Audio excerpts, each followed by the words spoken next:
ওই তুই 24 ঘন্টা কে লেগা হুন্ডার উপরে বয়া থাকস? হুন্ডা ছাড়া তো ধরে কখনো দেখাই যায় আরে হ আর কোনোদিন আমার হুন্ডা ছাড়া দেখা যাইবো না। রে কি অবস্থা? কিরে তুই আইলি কি মনে কইরা? আইলাম দেই দেশের আবহাওয়া অবস্থা কি? কিরে তোর না একটা হুন্ডা কেনার কথা, হুন্ডা কিনছস?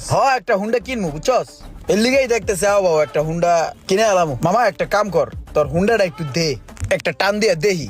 হুন্ডা কিনবো তো একটা নতুন, একটা আইডিয়া লইলাম, একটা টান দিব জাস্ট, আর কিছু না। দুই একটা ফটো টটো তুললাম, আপলোড দিলাম, পোলা পানে বুঝলো যে হুন্ডা কিনা লাইছি, বুঝছস নাই?